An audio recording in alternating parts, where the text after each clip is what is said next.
Wednesday. Yay, which means it's time for another Hump Day Happy Chat. I'm Valerie Sheppard here. I'm coming to you from the Hartley Center for Mindfulness and Self-Mastery, where we help you master yourself in your life so that you can exquisitely manage whatever your life brings your way. I'm totally excited to be here, and happy Hump Day.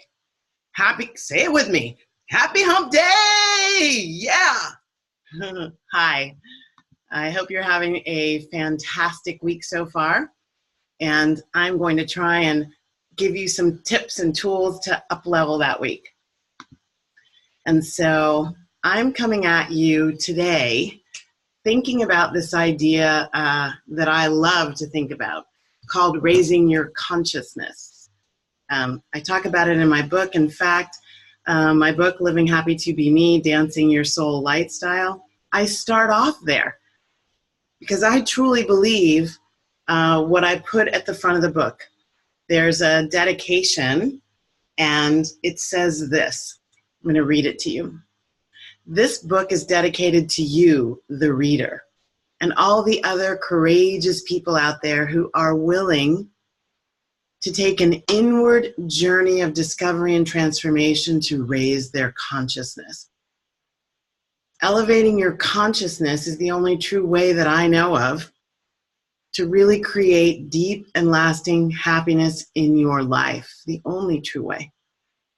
As each of us, that's me, you, them, everybody, as each one of us takes personal responsibility for claiming and living as our divine selves, our highest selves, we actually heal ourselves from this illusion that we're separate, that you are not me and I'm not you, and what you're thinking I've never thought, and what the way you do things, that's not all in the book, that's just me ad-libbing. But we heal ourselves from the illusion of separation, and together we heal the planet.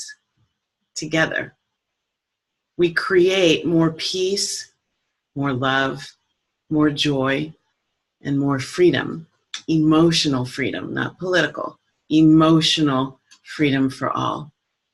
And so it is. Hallelujah.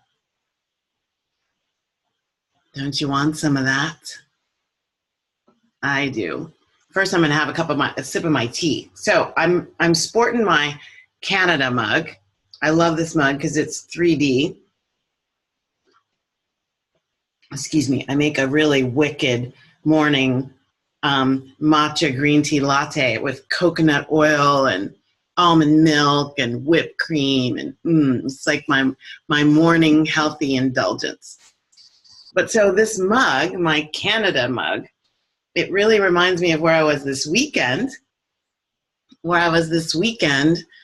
Up outside of Vancouver, Canada, in an area called Langley. And I was hanging out with one of my favorite, most revered organizations, groups of beings at Warrior Sage, at this lovely spot called Ixtlan, with this wise teacher called Satyan Raja. And we, together, were raising our consciousness. We were doing the inner work that it takes to kind of be courageously engaged in our lives, in life in general, courageously engaged in what's happening here now. And I loved it. It's wild. When I go to these events, oh, people are coming on, hello. When I go to these events, it's really lovely to connect with people and to feel myself.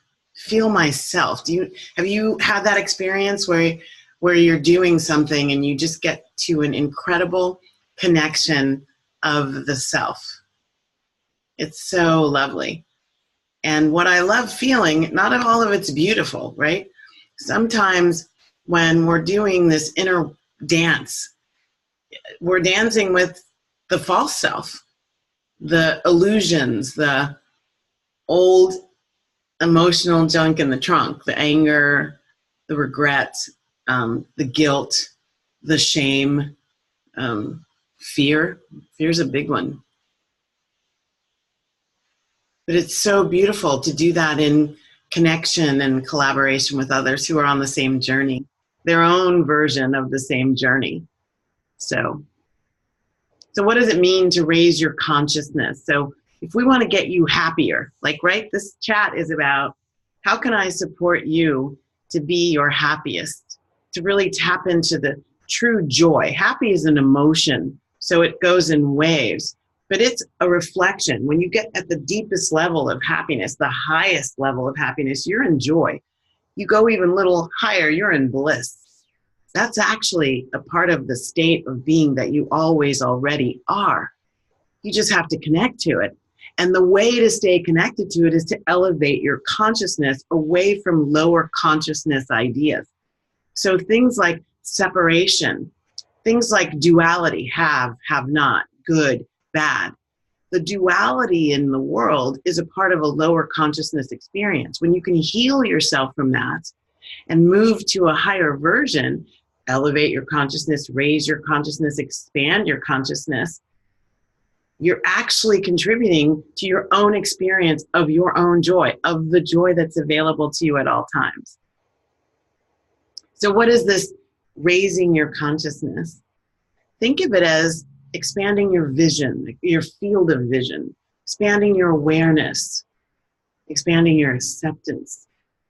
And it's acceptance of the state of what is, exactly what is, exactly how it is. How can I expand to a place of seeing everything as, okay, this is, so therefore it is. I don't have to resist it. And actually, it doesn't do any good to resist it because it already is. A little help with happiness right there. Let go of resistance. But so in so doing, in expanding your vision, in opening up your awareness, in enabling your acceptance to grow, you incorporate and integrate everything that's around you. Today, I was meditating outside, and one of the things I had to incorporate with me when I came inside was a spider in my hair. And let me tell you, with thick, dark hair, one of the things I've always been afraid of is spiders making nests in my hair. I think that was from when I was younger, and people would tell me, oh, we can't get a comb through that hair of yours, and, you know, better watch out, a spider's going to make a nest in there. So I've always had this little kooky, age-old fear. But as I've raised my consciousness, as I've gotten comfortable with, that's an old story playing in my head. This is just a little the spider was smaller than the head of a pin. When I could just see the spider, like, oh, I thought it was a piece of lint. It's a spider. It's moving. Take it outside, put it on a leaf, and be done with it. I didn't have to be moved by that old energy. Ah, it's a spider. I could actually be in love with the spider, be fine with my hair. And that elevation of consciousness to see everything as acceptable and lovable and one with me just made that moment easy, peaceful, grace-filled. So this idea of raising your consciousness is so critical to you tapping into the deep pool of joy that is always present within you, always calling to you. So what happens in this raised consciousness state that I really love, and I talk about a lot, is that you rely less on your intellect as your way of knowing. You rely less on intellect as your way of knowing what is around you and in you. And you do this beautiful harmonizing and integration, and you activate what else can give you messages besides the brain and the mind. You activate your intuition. You activate your imagination at a higher and deeper level. You tap into your divine connection to all that is. And your brain gets a little bit quieter and you allow wisdom, ages-old wisdom that you know, that you know, that you know, to come forward. It's not there. It's just been covered over, like barnacles covering the bottom of a beautiful boat. Get rid of the barnacles, the boat's still there. So what are your barnacles? This raised consciousness is about getting rid of them, raising your consciousness. You become aware of mystical aspects of you, right? Mystical aspects of you as tangible and concrete.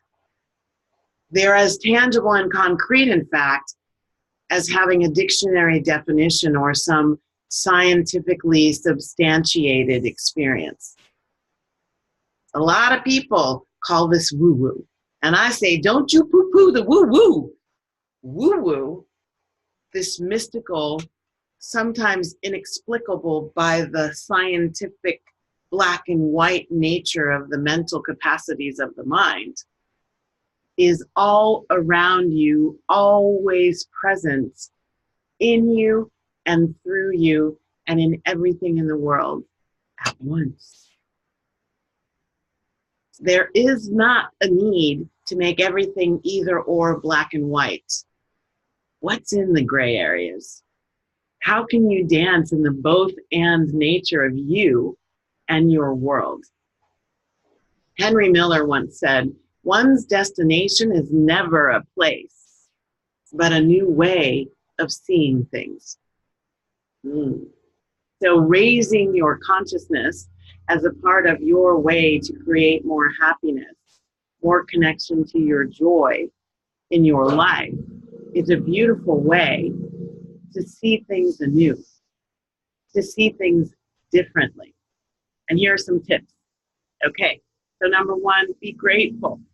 The energy of gratitude is one of the highest energies you can contribute to your world and the planet. Be grateful for everything, even the things that you tell yourself you don't want, like a spider in your hair. Hello, spider. What did you come to tell me today? Teach me today, show me today. One of the things I got was, wow, look, I have a different experience of spiders being in my hair. I didn't go into fear and panic. I went into, oh, it's not a dust speck, it's a spider. Let's take it outside. That felt more like oneness and love.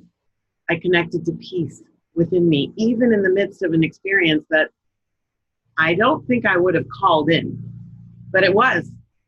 So I just was grateful for the opportunity to deal with it as my highest self. Another tip, reconnect with nature. How funny that the spider is in this one. Reconnect with nature. There is so much inexplicable magnificence, miraculous quality, mystical aspect. When you're in nature, you question it less. That's what nature does. She shows off.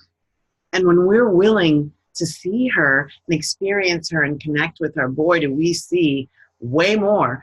And even more importantly, we connect to that magical, mystical, miraculous quality that's within us as well. Experience nature, especially with a quiet mind and an open heart. Speaking of open, how can you open your mind to receive more? How can you let go of your need to be seen, to be heard, to be understood, to be right? This is the way it is. Boy, was I good at that. I'm still healing that one.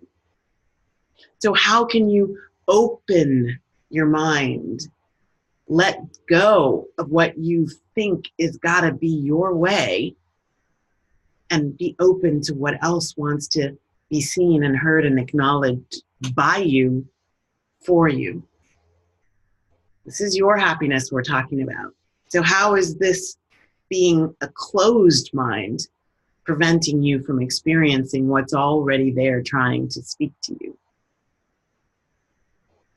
One really powerful tool is to be present. So this means catch yourself experiencing this now moment within a story, within experiences that were actually rooted from your past.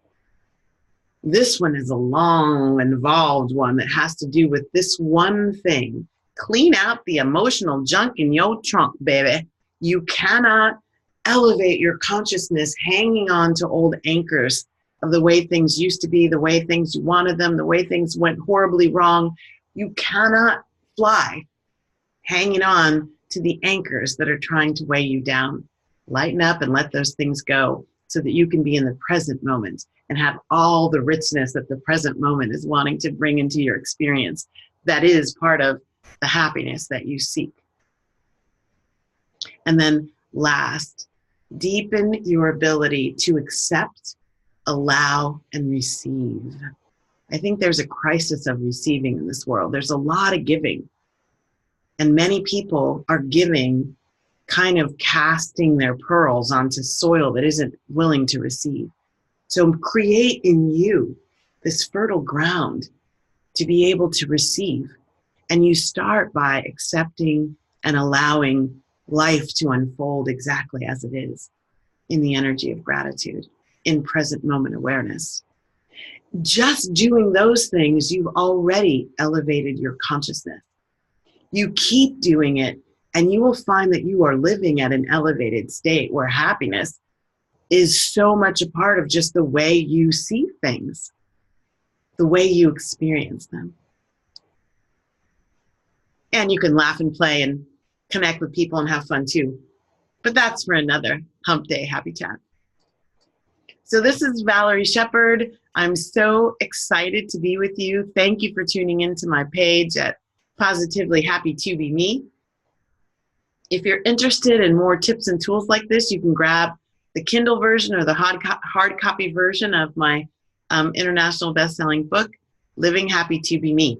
And you can do that at getbook.at/livinghtbm. And I'll put it in the little box with this post. Love and light. Enjoy your journey to a more happy and conscious you. And I'll enjoy experiencing more happiness, healthiness, and consciousness in the world for all of us. Many blessings. Bye now. See you soon.